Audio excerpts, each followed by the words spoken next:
Welcome, everyone. So the first presentation is from John Pellitteri, a Jungian-oriented psychotherapist and a professor in the graduate programs in counseling at Queens College City University of New York.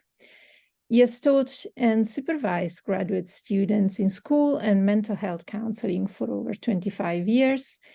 John is the past president and co-founder of the International Society for Emotional Intelligence, which is a non-profit organization that promotes the development of emotional intelligence on a global level. In this role, he has been an invited speaker on emotional intelligence in over a dozen countries and on every continent. His presentation will be on music therapy in analytical psychology, a Jungian perspective of guided imagery and music. It will be followed by Dragana Favre, who is a psychiatrist, psychotherapist, and a former neuroscientist with a medical degree and extensive neuroscience education from the Max Planck Institute and Institute of the Neurosciences. She combines Jungian psychotherapy, MDR, and dream interpretation. Her presentation today will be on Dreamscapes of Belonging, artistic expressions as Heart's Call for Guardianship. Following this presentation, we will have Kathryn LaFevers Evans, who is a scholar of literature, consciousness, writing studies, and esoteric world religions and yoga philosophy. She is retired adjunct faculty at Pacifica Graduate Institute, where she taught a course in the Engaged Humanities program centered on C.G. Jung's Red Book. Also known as Three Eagles, she taught a section of complementary and alternative medicines in the Somatic Studies program. She is a Native American shaman and a shamanic practitioner within the depth psychology community. Her presentation is entitled Halki and Telesphorus, Cycles of Time in Cosmic Soul Flight. I will now let John take on presenting, and I will alert him 5 minutes before his presentation is due to end. We will take questions for the three presentations at the end of the three presentations.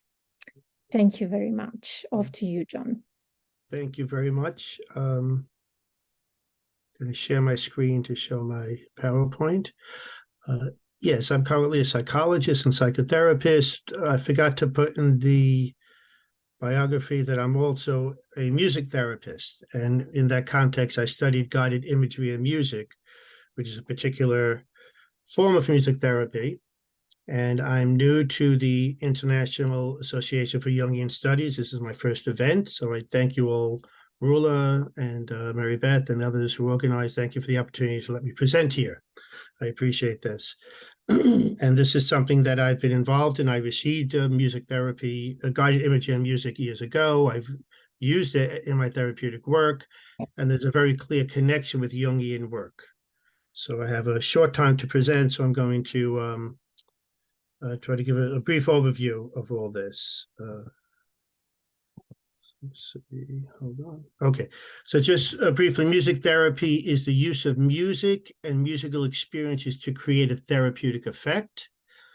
Unlike listening to music or music for entertainment or music education, music therapy has to be done in the context of a therapeutic relationship with particular clinical goals in mind.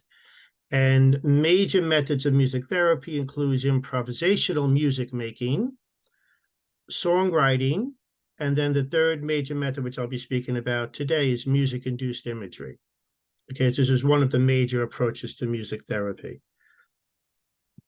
Now, guided imagery and music was developed by Helen Bonney in the late 1960s. And what GIM incorporates, it involves a combination of relaxation and selected classical music pieces to create an altered state of consciousness. And I'll speak a little bit about altered states in a moment. But it's this combination and the induction of this state that is in itself part of a therapeutic experience and can open avenues to collective and personal unconscious. The client, in experiencing images through listening with the music, can engage with parts of themselves that they have not had access to previously. And the therapist, in the role of a facilitator, is engaging in this process with the client. So I'll explain a little bit about how the session might go. Once an altered state is induced through relaxation, the therapist is playing chosen music. The therapist chooses the music to be played in the session, because the music therapist would have a sense of what kind of music might create what kind of effect and what would be a good match for the client's particular issues in this session. And so while the client is listening to music and engaging in their imagination, they will be relaying back to the therapist what they're experiencing. So I like to give an example. If, let's say, there's a house that the client sees a house, the therapist might simply say, well, what do you notice? And can you describe it further? Or their colors or textures or shapes? Or they may just sort of help the client to inquire and engage more with the imagery. And then the client will be making decisions. So do you want to go into the house? Do you want to walk around the house? Where would you like to go? Do you want to walk away from the house? So the therapist is really facilitating the process, but really the process is being guided through the client's psyche. And the music is working with the client's psyche in creating this experience. So these are the steps of the GIM method. So the first step is sort of the prelude. So there's a verbal discussion at the beginning of the session. What is the client working on? What are their issues? Obviously, building on previous sessions. And from there, the therapist then makes a decision on what kind of music to choose. The induction is when you begin to enter the altered state. So that's used with relaxation techniques. There's a variety of techniques that therapists might choose. The main bulk of the session is the music imaging. So while the client is in the altered state, they're listening to classical music.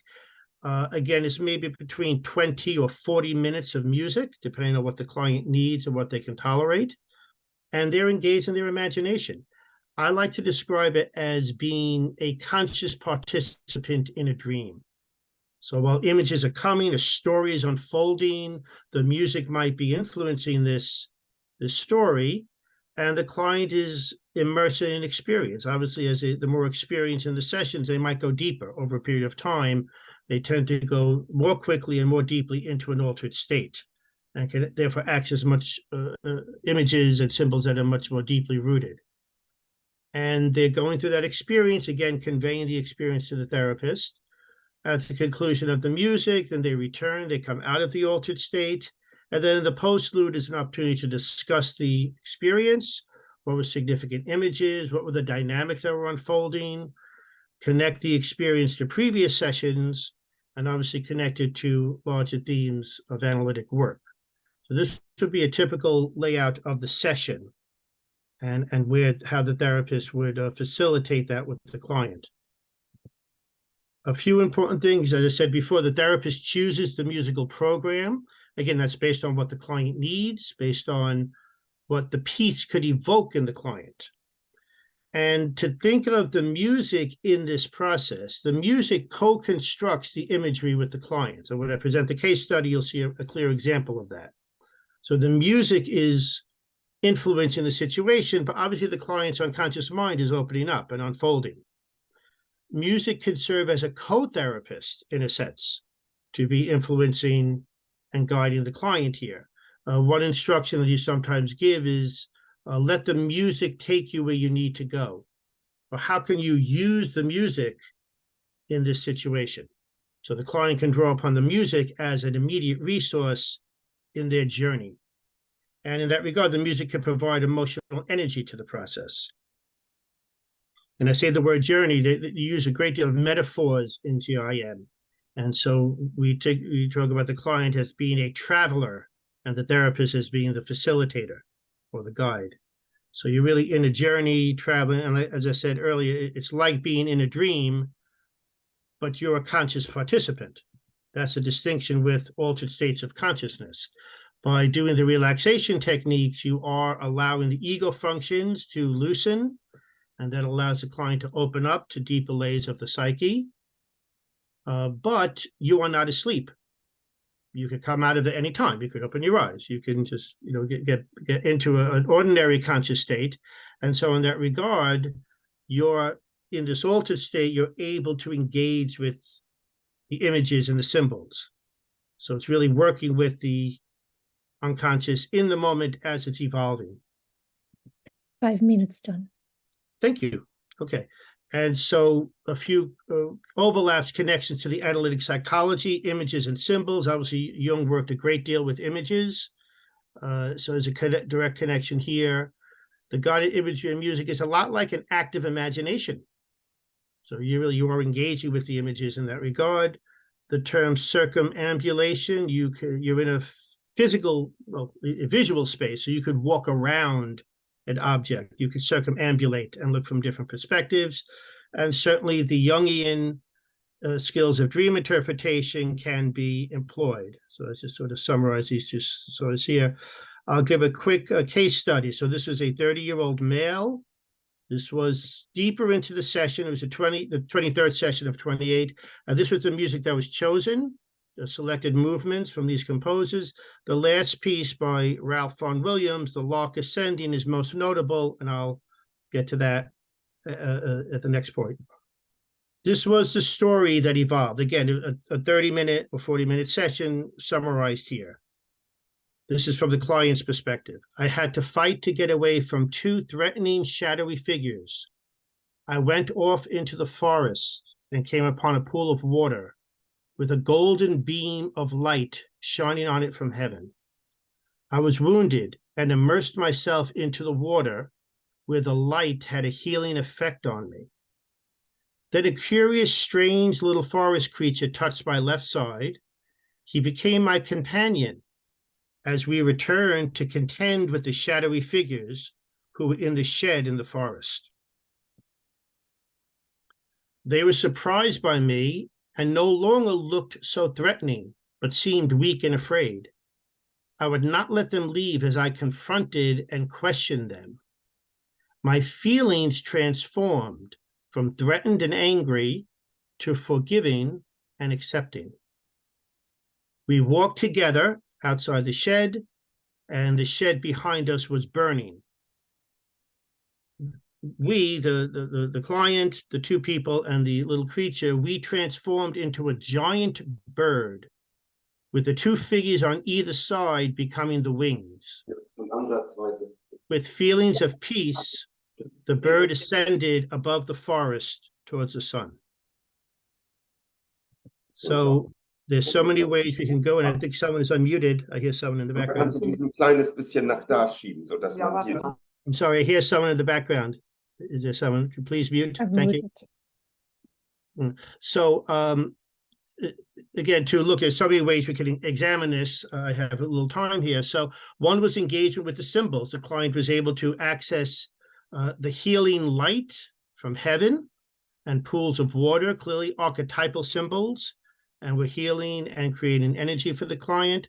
The forest creature represented some sort of support, some kind of instinctual energy, and that was something that was a companion and used by the client.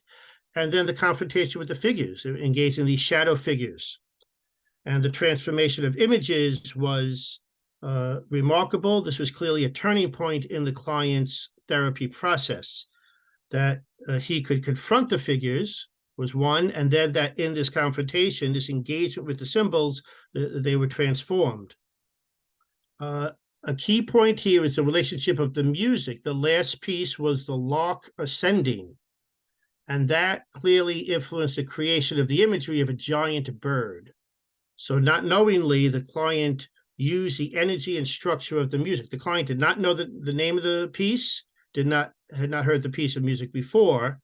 So it's not like there was an association prior to this. So it was a structure of the music that created a formative experience. The lark, the giant bird in the imagery, was influenced by the music, at the same time processing this experience of integrating the shadowy figures. So when we look at in terms of individuation, again, accessing inner resources was very powerful. That had not been accessed before. There was a transformation of emotions from angry and threatened to forgiving and accepting to finally resolution and peace as the bird was flying towards the sun. And integration of the shadowy figures in the interpretation, the client thought they may have been the parent figures, that there were two shadowy figures. So that was a possible interpretation of that.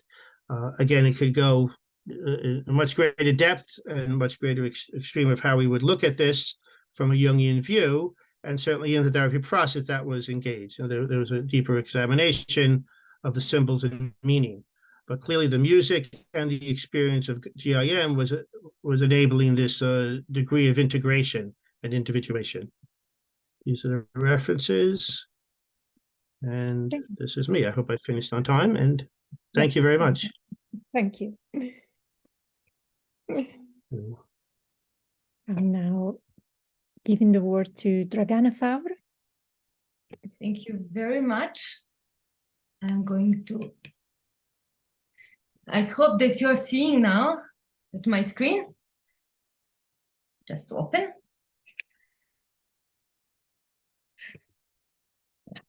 There it is. Thank you very much, and greetings from very, very rainy Geneva in Switzerland. I will present my entering and my ongoing process in Jungian air-based research. In October, I attended Susan Rowland's a month-long course on Jungian air-based research. I became familiar with the discipline at the JSS conference in Seattle 2022 for the first time, and I seized the opportunity when it arose. I was expecting to learn about the right methodology and terminology and to give names to practices I encountered in my clinical individual therapeutic work. I received that, but there was an unexpected gift. I was catapulted in a new oscillation style, or if you prefer, a melody that stuck with my mind. Entering differently into the dreams multiverse catalyzed ongoing and newly formed processes and got intertwined with my usual response to a new stimuli.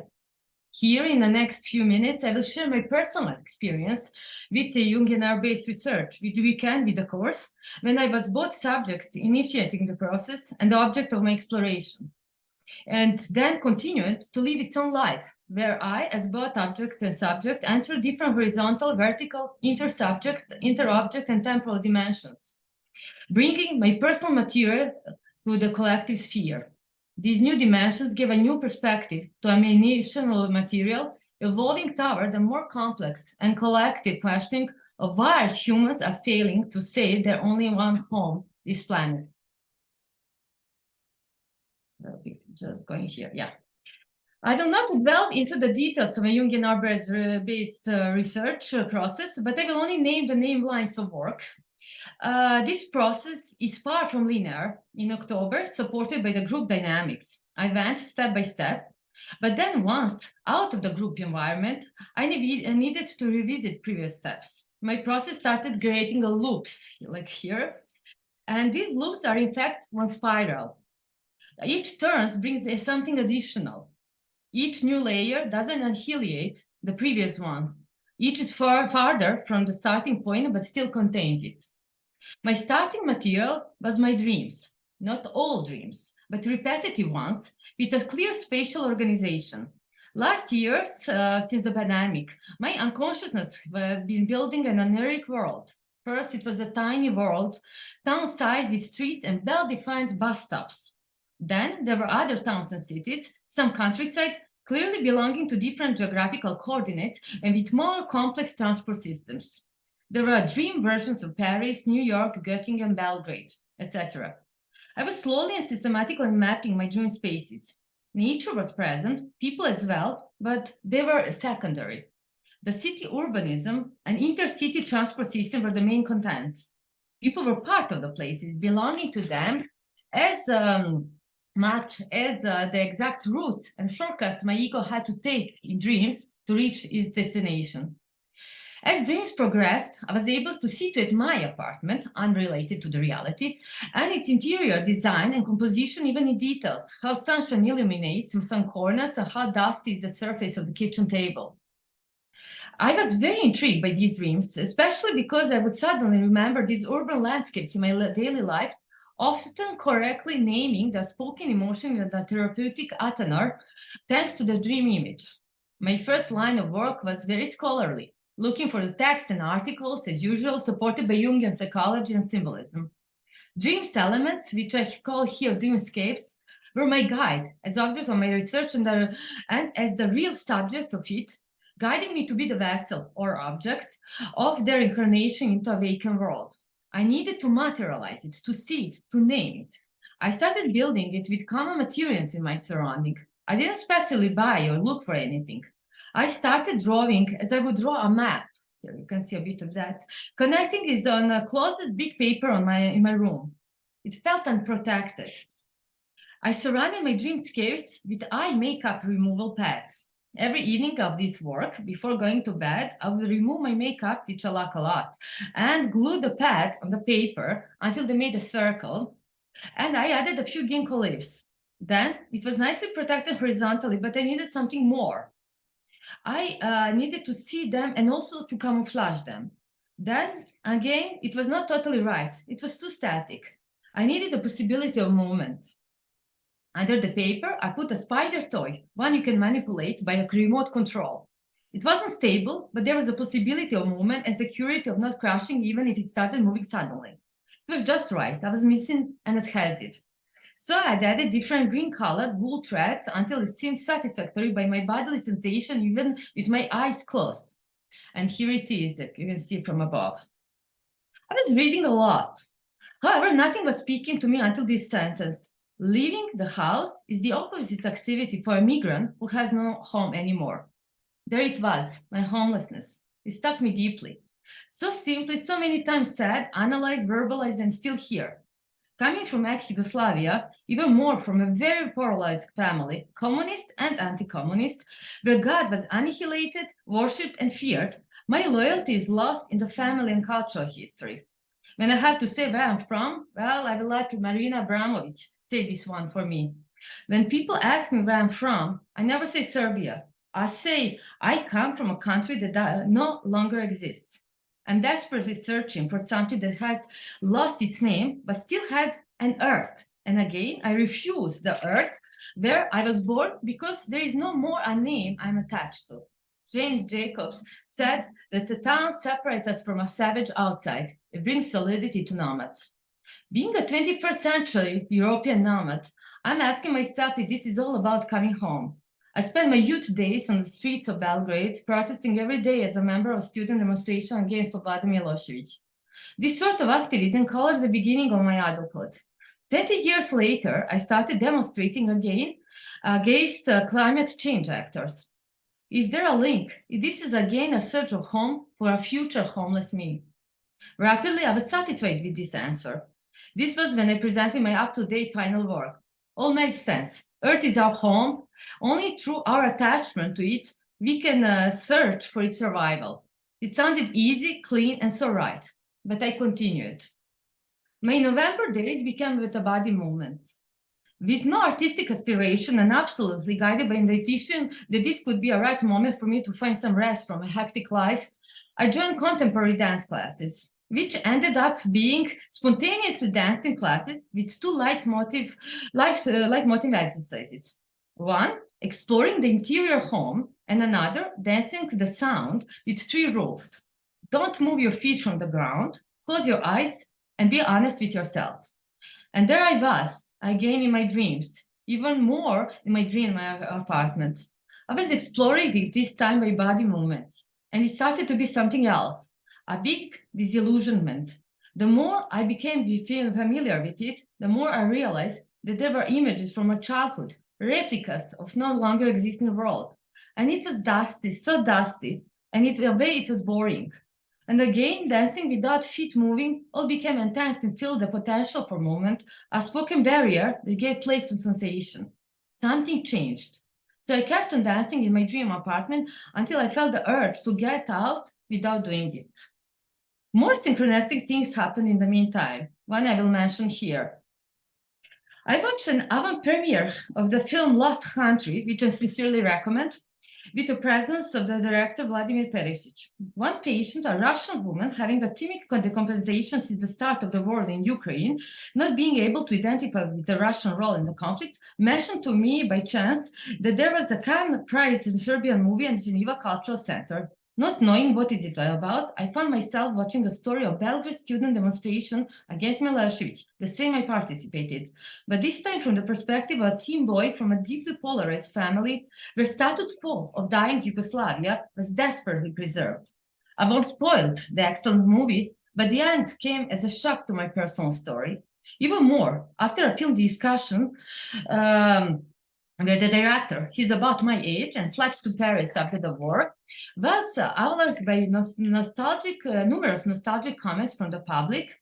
He said the liberation could come out of accepting or not belonging. In a way, Yugoslavia is dead. I knew that, but I needed to hear it again. That night, I had a dream. I was reaching my usually luxury spot in dreams, an amazing swimming pool in my dream New York.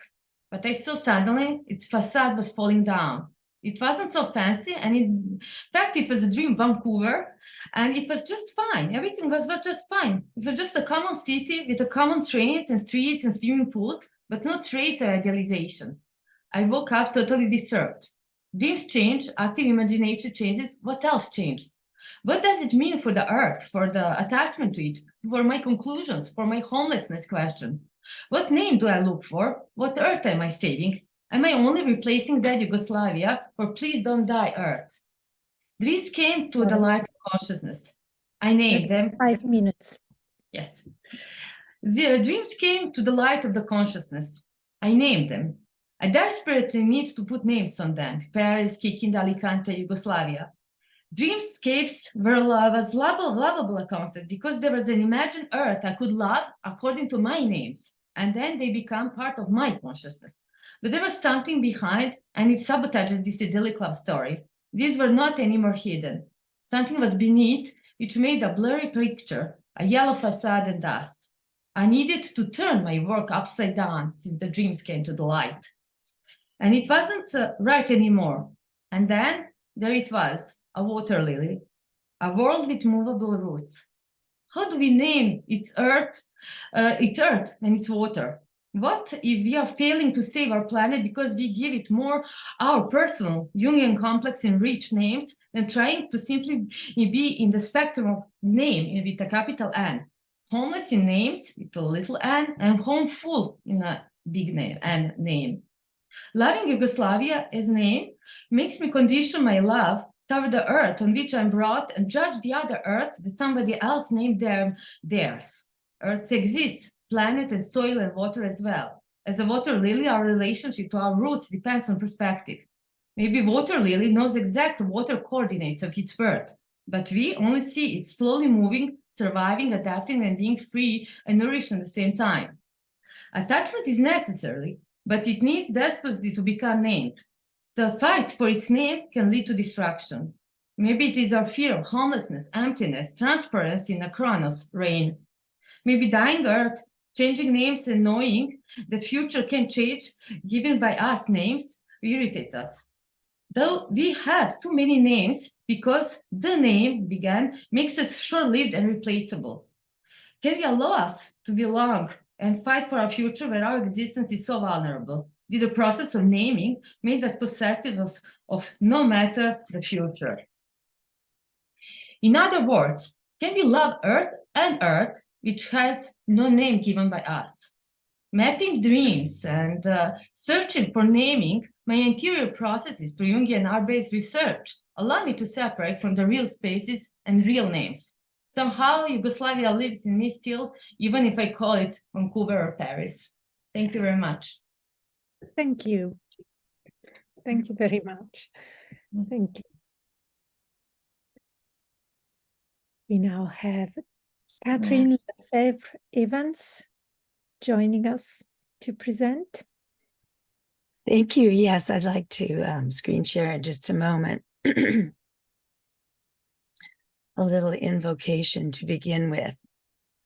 Chakma, welcome, embodiments of love. The old woman shaman came down from her cave on Mount Halki in Baltistan and began to sing. Are we still seeing Dragana's screen? Yeah, I'm trying to take it off. Okay. I'm sorry. It doesn't matter. Now it's here. Now it's here. Yeah, I loved your presentation. So the song she sang, I am the sky, mother. I am the sky. I am the sky, mother. I am the sky. I am the vast blue ocean of sky. I am a little drop of the sky. Frozen sky. So immediately she takes us into the realm of the cosmic and stars, the frozen ocean of creation. Then she birthed this song to overcome time.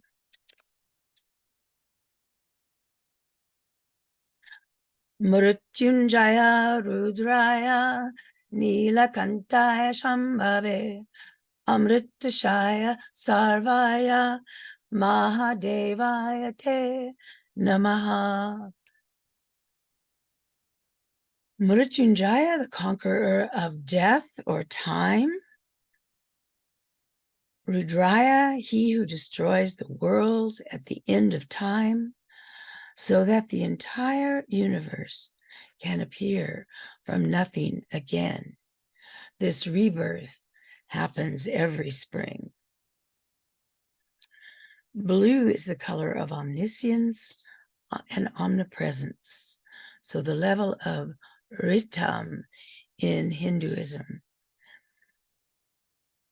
Blue represents the vastness as in the sky and the ocean. Shambhave, the very source of happiness and bliss. So the goal. Samadhi.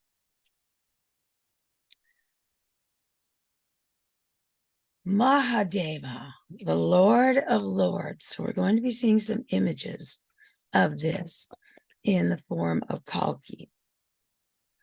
Lord of Lords, Father of the Gods, can also be called the animal master or shaman.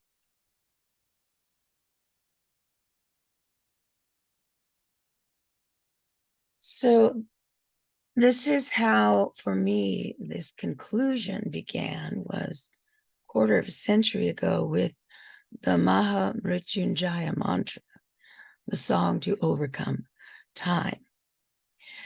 It's an invocation to Lord Shiva to grant immortality. This transformative practice, known as japa, involves a repetition of the mantra and leads to greater concentration and contemplation. So the first thing for us to understand about active imagination is Patanjali's system of constraint in the Yoga Sutras. These kind of prayers, songs, and mandalas begin with repetition of the mantra, fixed attention, then contemplation, and that leads to concentration in the heart. This is called constraint, which includes samadhi, or bliss, the transcendence. So the Maha Mrityunjaya mantra provides healing, rejuvenation, and nurturance to the practitioner. So in Medicine Wheel Vision Quest, Jung's active imagination, it's open-ended, and it begins with an idea. And then as you receive the image or add an image intentionally, drop it onto the level of Ritam, or absolute, it will spring up somewhere in time in your real life experience. So that is the Jungian natural magic. Let's see. So there have been many migrations of peoples across the planet for many hundreds of thousands of years. And just as an example, I'm kind of tracing the travel of Chaldi, Chak from Mount Haldi in Baltistan to Balkh in Afghanistan, Chalki in Iran, then to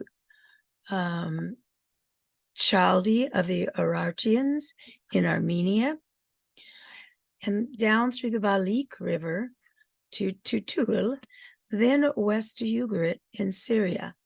And from Syria, there's perhaps one of the multiple migrations across the oceans to the Americas.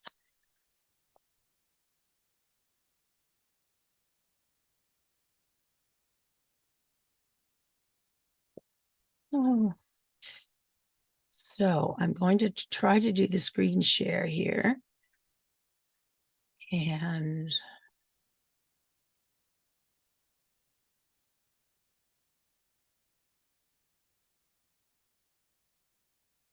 let's see if I can do this. Yeah.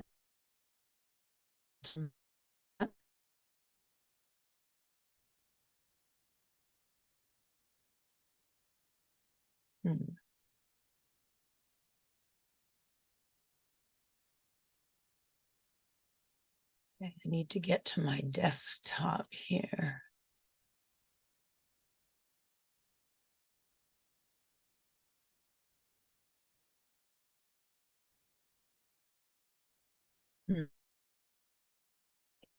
Meanwhile, there's 7 minutes left. Okay. Let's see if I can move these. Let's try this. All right.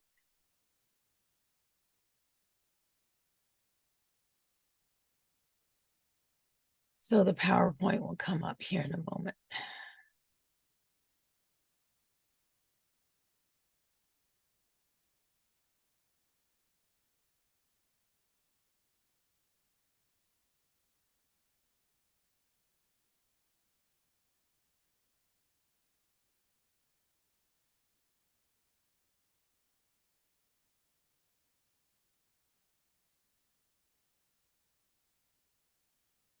So I don't know if you can see the whole caption, Halki and Telesphorus, the cycles of time in cosmic soul flight.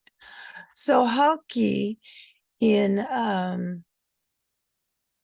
the Assyrian lands was imagined as Orion. Here you have the bright one in the sword, Nair al-Saif. And here is what this beautiful Telesphorus, the cat monk with the shroud or cape, as Jung showed, with the light of creation coming out of the center. So here's Orion's belt. This is also conceived as a female goddess deity. She gives birth to Telesphorus. Here's a larger image. These are from NASA, obviously. The Native Americans called this character Redbeak, Redhorn. So it's considered a firebird. Here he is, the cosmic fire of creation, and he's singing to us with the fertility image of wheat. The god Haldi from Urartu is both Orion, and also the interior Telesphorus, emitting the light of creation. So Native Americans depicted that as well. And there's just a few images here of what that looked like. I know we don't have time, but you can see he's a very active, red and colorful light of the creation of the universe. And yet he's cloaked and he has a cap. Here's another Mississippian Native American carved shell gorget. And Jung's Telesphorus, of course, with the cap, the cape, and Mercury, the transformative power of creation. He roams through the dark regions of space, time as a child playing.